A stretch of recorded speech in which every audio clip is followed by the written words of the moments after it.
어, 안녕하세요, 여러분. 저는 2022년 청년부 목사로 부임하게 된 곽우정 목사입니다. 저는 지난 7년간 평강교회에서 사역을 하다가 1년 동안 안식년을 가졌습니다.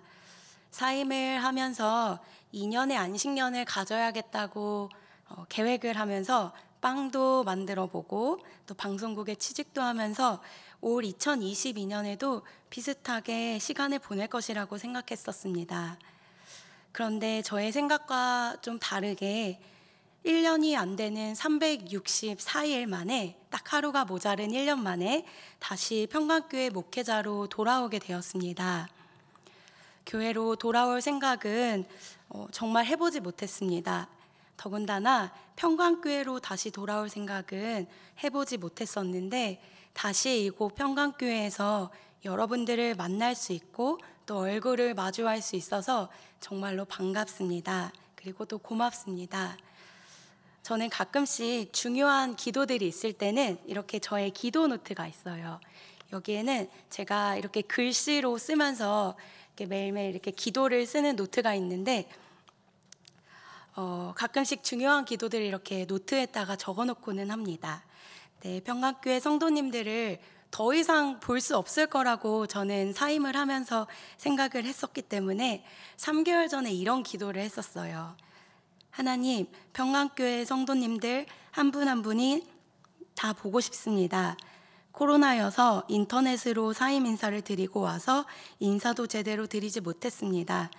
하나님, 우리 어르신 성도님들 건강을 지켜주시고 성도님들 천국에서 꼭 다시 만나게 해주세요. 제가 이렇게 기도에 이렇게 노트에 기도 제목을 썼었는데, 정말 저는 3개월 전만 해도 여러분들을 천국에서 볼 수 있겠다, 그런 생각을 정말 확신을 가지고 천국에서 진짜 꼭 다시 뵙고 싶다, 다 건강하셨으면 좋겠다, 이런 기도를 했었는데, 다시 1년 만에 여러분의 얼굴, 또 여러분과 함께 교제하고 또 말씀을 나눌 수 있는 이 귀한 시간을 허락해 주셔서 하나님께 정말 감사합니다. 안식년을 마치고 교회에 앉아서 예배당에서 이렇게 생각을 해보았습니다. 2년을 쉬겠다고 한 번도 그 2년의 계획을 바꾼 적이 없었습니다. 그런데 1년이 모자란 20일에 사임을 해서 19일에 부임을 다시 하게 되었는데, 내 인생을 주관하시는 분이 정말 계시는구나, 이런 생각을 하면서 제 인생의 주인을 하나님께로 다시 돌려드리는 그런 시간을 첫 예배 때도 드리게 되었습니다. 저뿐만 아니라 이곳에 계신 여러분들에게도 모두의 인생의 주관자, 또 하나님이 우리의 인생을 주관하시고 또 주인 되신다는 것을 믿음으로 이렇게 고백하여 드리는 여러분의 인생이 되기를 바랍니다. 오늘은 2022년 청년부를 위해 기도할 때 제가 받았던 말씀들을 여러분과 함께 나누고자 합니다. 2022년을 위해 기도할 때 저는 부흥이라는 단어가 떠올랐습니다. 부흥은 리바이벌이에요. 다시 살아난다는 것입니다. 그런데 사람이 모이는 부흥으로만 생각해 왔지만 이것이 아니라 진정한 부흥은 우리 안에 성령님께서 일하심으로 내 안에서 내 마음과 하나가 되어 절대 떨어지려고 하지 않았던 내 죄악들이 회개함으로 인하여 죄와 어둠이 분리되는, 그래서 우리 안에서 회개가 일어나고 내가 하나님께 돌아가는 것, 내가 다시 살아나는 것, 이것이 바로 하나님께서 저에게 이렇게 주신 키워드 부흥이었습니다. 1907년도에 대부흥 때의 이야기를 여러분께 많이 나눴습니다. 100년 전의 평양의 이야기였어요. 그때는 평양이 소돔과 고모라라고 불릴 정도로 엄청난 폐허의 땅이었습니다. 기생도 많았고요, 속임과 거짓이 너무 많았던 땅이었어요. 그래서 평양의 대부흥 때에 문헌들은 그 평양의 땅이 얼마나 거짓이 많았고 속임수가 많았는지 문헌에 기록하고 있습니다. 그런데 그때 놀라운 일들이 평양에서 일어나고 있었습니다. 그것이 무엇이었냐면, 사람들이 길을 걸어가고 있다가 길가에 퍽퍽 넘어지는 거예요. 그리고 무릎을 팍팍 꿇으면서 이런 고백을 엉엉 울면서 고백을 하는 거예요. 경찰이 지나가면은 제발 나 좀 잡아달라고, 제발 나 좀 잡아가 달라고. 내가 하나님의 말씀을 들었는데 내가 고기를 팔 때 저울을 속였다고, 제발 나 좀 잡아가 달라고 엉엉 울면서 회개하는 사람들이 이 평양 땅에서 한두 명씩 생기게 되었습니다. 부흥 앞에는 반드시 회개함이 있게 됩니다. 이 회개는 어떻게 시작이 되느냐? 이 회개의 시작에는 바로 성령 하나님이 계시는 겁니다. 성령님이 나에게 조명해 주실 때 우리가 회개를 할 수 있게 됩니다. 올해 제가 청년부를 위해서 기도할 때 받았던 단어가 바로 키워드가 부흥이었는데, 이 부흥은 결코 사람의 힘으로 모을 수도 없고 사람의 힘으로도 될 수 없는 것입니다. 우리가 지금 보기에는 보이지 않지만 하나님의 성령이 임하셨을 때 우리 안에 내 마음과 죄가 딱 붙어 있던 게 분리가 되면서 내 안에 새로운 회개가 되어지면서 내 영이 다시 살아나게 되는 것, 이것이 바로 하나님이 저에게 주신 부흥 키워드라는 단어의 해석입니다. 우리 공동체에 2022년 성령이 우리 마음 가운데 임하셔서, 우리의 영 가운데 임하셔서 죄와 분리되고 다시 살아나는 역사가 우리 가운데 있기를 원합니다. 믿으시면 아멘 해보실까요? 아멘. 네. 오늘 말씀, 제가 전할 말씀은 다니엘서 12장의 말씀입니다. 여러분, 우리가 자주 들었던 에스더, 그리고 모르드게, 에스라, 느헤미야, 이런 신앙의 훌륭한 선배들이 있어요. 그런데 이 사람들이 누구의 영향을 받았는가? 바로 다니엘의 영향을 받았습니다. 다니엘은 성경에 기록하였습니다. 기도를 가르쳤고요, 금식을 가르쳤고, 거룩을 결정하는 이들에게 하나님이 역사하신다는 사실들을 가르쳤고 기록했습니다. 이 영향을 받았던 사람들이 느헤미야였고 에스라였고 모르드게, 에스더, 이런 사람들이었습니다. 오늘 1절부터 4절까지의 다니엘서 12장 1절부터 4절까지의 말씀을 한 절씩 강해하고 오늘 짧게 끝내고 성찬식으로 이어지려고 하는데요. 우리가 1절부터 같이 한번 보겠습니다. 다니엘서 12장 1절 우리 같이 한번 읽어보겠습니다. 시작.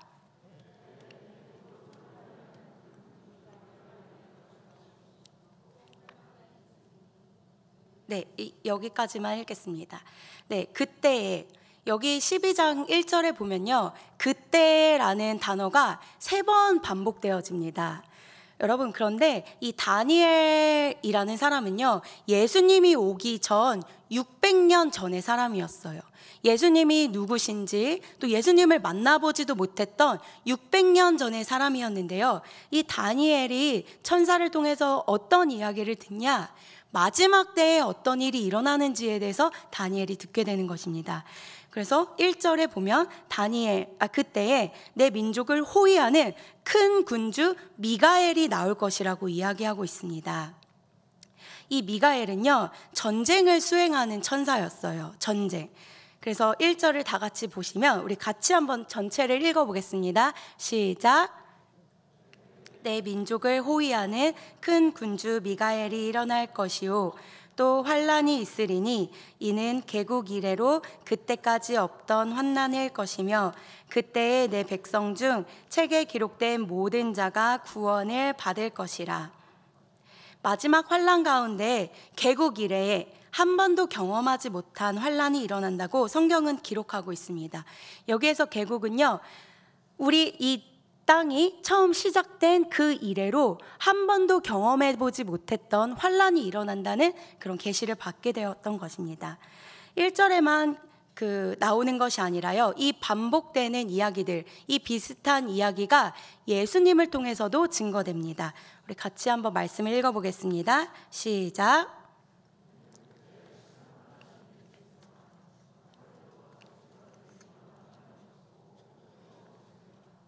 네, 예수님께서도 이 동일한 말씀을 하시는 거예요. 그때에 큰 환난이 있겠음이라. 창세로부터 지금까지 이런 환난이 없었고 후에도 없으리라. 다니엘이 이런 아직 예수님 보지도 않았고요, 오시기 600년 전의 일들을 보면서 얼마나 놀랐으면 이런 8절에 이런 고백을 합니다. 내가 듣고도 깨닫지 못한지라. 헷갈렸어요. 이게 무슨 이야기지? 이런 헷갈림이 있었습니다. 그런데 그렇게 헷갈릴 만한 이야기였습니다. 왜냐하면 여기 이 12장에는 우리는 예수님을 통해서 잘 알고 있었던 부활 개념에 대한 이야기들이 나오고요, 죽었던 자들이 다시 살아나는 이야기들, 이런 것들이 나오기 때문이에요. 우리 다니엘서 12장 2절 말씀을 같이 한번 읽어보겠습니다. 시작.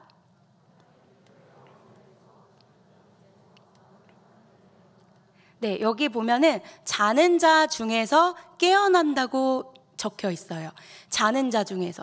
그런데 잔다고 표현하고 있어요. 원래는 죽은 사람들인데 잔다고 표현한 것은 우리는 부활한 존재이기 때문이에요. 다시 깨어나기 때문에 이렇게 자고 있는 자 중에서 많은 사람들이 말세에, 그때에 다시 깨어나게 된다, 이런 이야기들을 하고 있습니다. 또 2절 같이 한번 읽어보겠습니다. 시작.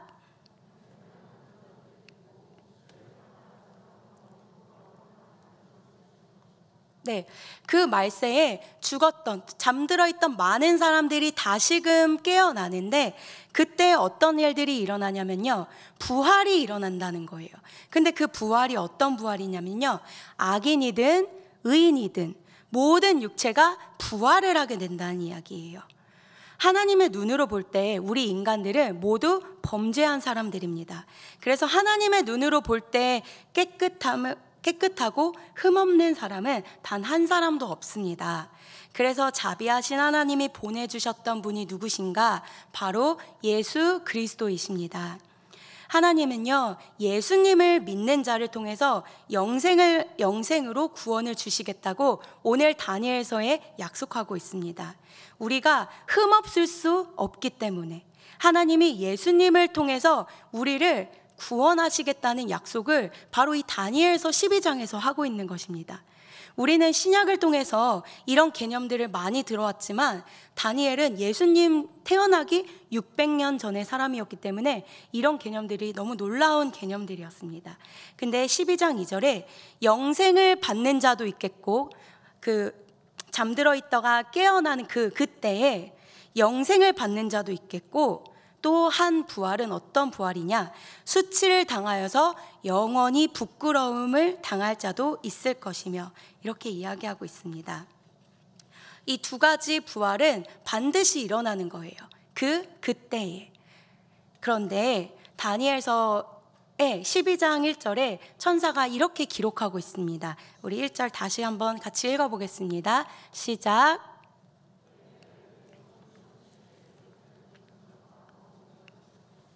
네, 여기 보면요, 책이라는 단어가 나옵니다. 여기서 책은요, 복수로 사용되지 않았고 단수 표현으로 책이라고 이렇게 쓰여지고 있어요. 이 책이라고 단수로 쓰여진 이 책은요, 생명책을 말하는 거예요. 우리 성경에 보면 책에 대한 이야기들이 굉장히 많이 나오고 있습니다. 근데 단수로 쓰여진 이 책은 어린 양으로 값주고 산 생명책을 이야기하고 있는 것입니다. 이 생명책이 있고 책들, 복수로 사용된 책들이 있습니다. 요한계시록 20장 12절을 같이 한번 읽어보겠습니다. 시작.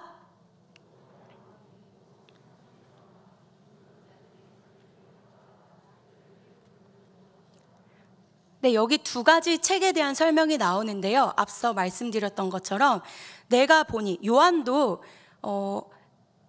환상을 봤던 거예요. 자기가 보고 싶었던 게 아니라 이 땅 가운데 땅을 디디고 살고 있었는데 하나님이 하늘의 계시들을 열어주면서 마지막 날 있어야 될 일들을 보여주셨는데, 그때 뭐라고 이야기하냐? 또 내가 봤다. 요한이 이렇게 얘기하는 거예요. 또 내가 보니 곧 생명책이라.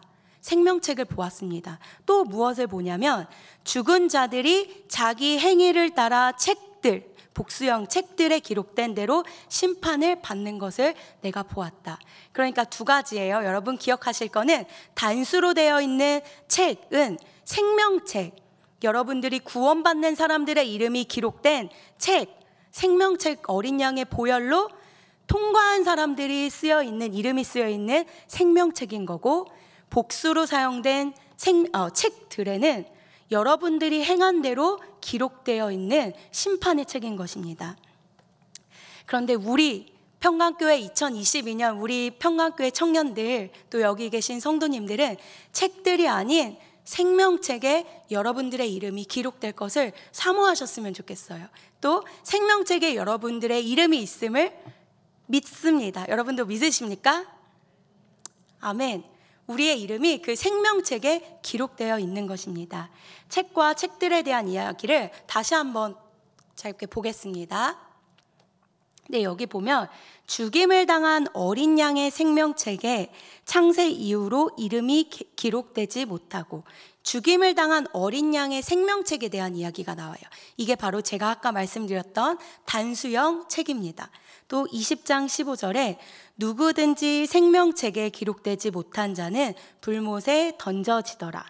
조금 무서운 이야기죠. 그렇지만 성경에는 이렇게 이야기하고 있는 거예요. 얘들아, 너희의 이름이 생명책에 기록되도록, 책에 기록되도록 예수 그리스도를 통과해야 된다. 행위로는 절대 안 된다. 행위로 구원받는 거는 아까 복수형 책들이었어요. 너희의 행위로 심판들을 쭉 기록할 거다. 그런데 우리는 특별한 사람들이에요. 어떤 사람들이냐? 우리의 행위로 책들에 기록되는 것이 아니라 믿음으로 예수 그리스도를 통과하여 보혈로 씻겨진 우리가 책에 기록되는 자들입니다. 21장 27절에도 기록되어 있습니다. 무엇이든지 속된 것이나 가증한 일 또는 거짓말하는 자는 결코 그리로 들어가지 못하되 오직 어린 양의 생명책에 기록된 자들만 들어가리라. 그래서 계속 반복하였듯이 중요한 것은 생명책에 내 이름 기록되는 것입니다. 그것은 결코 노력이나 행위로가 아니라 예수님으로 인해서만 가능한 것입니다. 환난 날에 모든 인류가 멸망한다고 하더라도 그것은 약속이었죠. 다니엘서에도 계속 그때 세 번이나 1절에 나오고 있고, 성경에는 그때에 대한 이야기가 굉장히 많이 반복되어 나오고 있습니다. 성경은 한 번 쓰여졌는데 그것이 땅에 떨어진 것을 여러분이 본 적 있습니까? 풀은 마르고 꽃은 시들고 모든 것이 쇠하더라도 하나님의 말씀은 영영이 떨어지지 않고 다 이루어지게 되는 것입니다. 여러분, 환난 날에 모든 인류가 멸망하더라도 예수님 안에 있는 자는 구원을 얻을 것입니다. 생명책에 우리 이름이 다 기록되어 있을 수 있도록 우리가 붙잡아야 할 분은 누구실까요? 예수님이세요.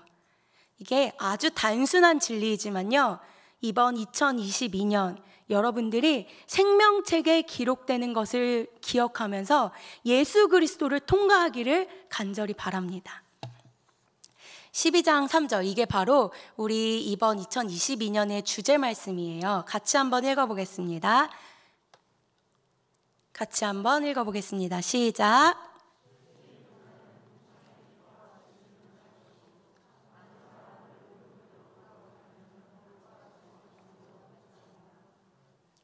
네, 지혜 있는 사람은 궁창의 빛과 같이 빛날 것이라고 말하고 있습니다.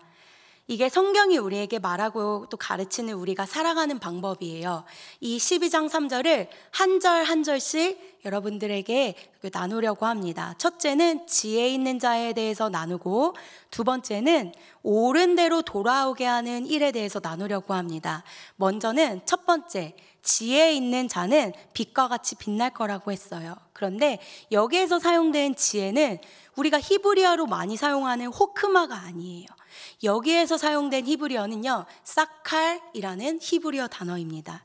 사칼은요, 똑똑한 사람을 이야기하는 게 아니에요. 세상적으로 똑똑하고 지식이 많은 사람을 사칼이라고 이야기하지 않고 있습니다. 이 지혜 있는 자 사칼은 어떤 사람이냐? 하나님의 계명을 가진 사람들입니다. 우리 안에 하나님의 계명이 있다면 그 사람을 지혜 있는 사람, 사칼이라고 이야기하고 하는 것입니다. 만약에 우리가 성경을 열심히 읽고 지식을 많이 안다고 그것이 싹할일까요? 그렇지 않아요.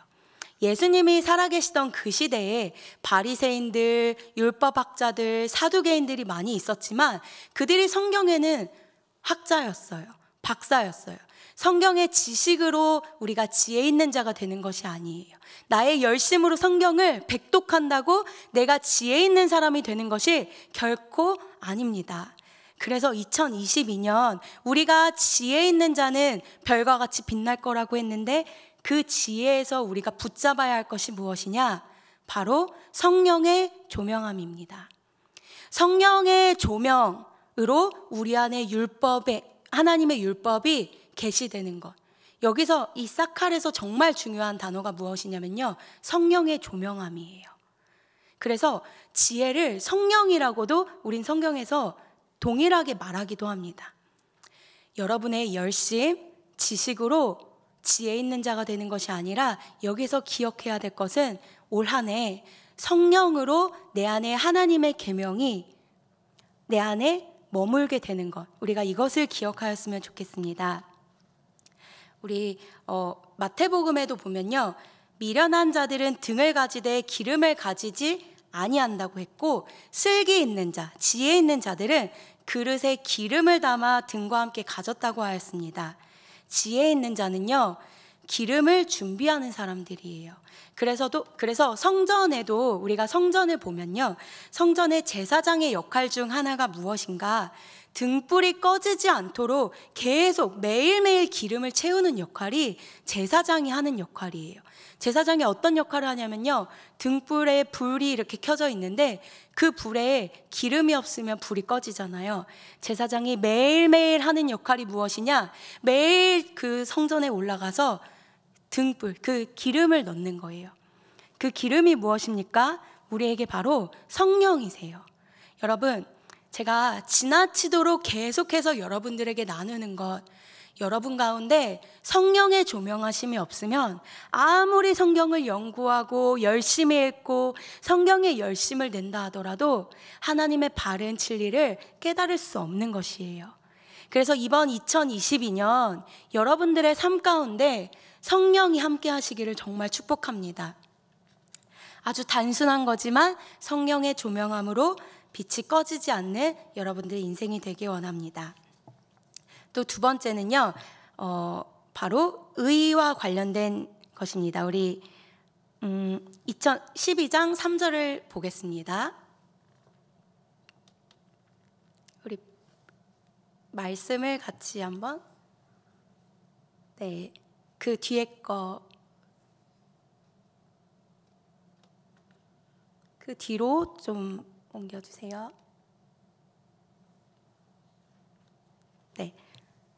네, 우리 같이 한번 읽어보겠습니다. 시작.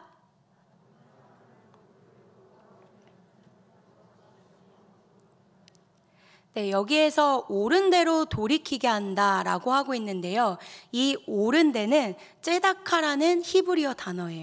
아까 지혜에서는 사칼이라는 단어를 우리가 봤는데 그 사칼은 호크마와는 다른 성령의 조명하심으로 하나님의 계명이 우리 안에 있는 것을 사칼, 지혜 있는 자라고 하였고, 두 번째 바로 옳은 대로 돌아오게 하는 자, 이 옳은 데는 바로 째다카라고 하는 히브리어가 사용되는 의라는 단어입니다. 요즘 많은 사람들이 의로움에 대해서 관심이 참 많습니다. 공의, 정의 이런 단어들도 참 많이 사용되고 있고, 정의로운 사람, 의로운 사람들을 이렇게 보면 우리가 존경을 표하기도 합니다. 왜냐하면 이 땅 가운데 정의와 공의가 사라진 그런 시대를 우리가 살고 있고 공의와 정의를 갈망하는 우리들이기 때문입니다. 그런데 여기서 사용된 이 째다카라는 의, 이 사용되어지는 이 단어는요, 어떤 행위적인 단어라기보다는요, 관계적인 단어로 사용되는 용어예요. 그러니까 많은 사람을 옳은 대로 돌아오게 한 자는 별과 같이 영원토록 빛난다고 했는데, 여기에서 옳은 대로 돌아오게 한다는 것은 무엇이냐? 행위로 옳은 행위를 많이 하게 하고 구제행위 많이 하게 하고 자선행위 많이 하게 하는 그 옳음이 아니라요, 하나님께 돌아가게 한다는 그 문맥의 단어입니다. 째다카, 하나님께로 돌아간다는 뜻이 바로 여기서 말하는 의입니다. 하나님의 관계인 째데카가 되어야지만 사람들과의 관계 속에서 진정한 공의와 정의인 미슈파트, 그러니까 의에 대한 두 가지 단어가 있는데요. 하나는 째다카고 이 째다카는 수직적인 용어예요. 그래서 내가 하나님과의 그 관계적인 용어라고 한다면 이게 되었을 때, 이 째다카가 되었을 때 수평적인 단어인 의, 미슈파트가 되는 거예요. 이 미슈파트는 우리가 행위로 또 행동으로 할 수 있는 공의와 정의를 이야기하고 있습니다. 그런데 오늘 이 다니엘서에서 이야기하고 있는 것은 먼저 하나님과의 수직적인 관계가 되어야 된다는 이야기를 하고 있는 것입니다. 하나님의 기준이 의의가 없이 사람마다 다른 기준으로 공의와 정의를 행할 때 우리 가운데는 참 많은 불협화음이 있을 수 있습니다. 그래서 올 한 해 2022년 우리가 다시 붙잡아야 할 것은 무엇인가? 먼저는 째다카, 하나님과의 관계입니다. 올 한 해 우리가 하나님과 관계에서 하나님께로 돌아가는 우리가 되었으면 좋겠습니다. 그리고 4절에 이어서 말하고 있습니다. 우리 4절 같이 한번 읽어보겠습니다. 시작.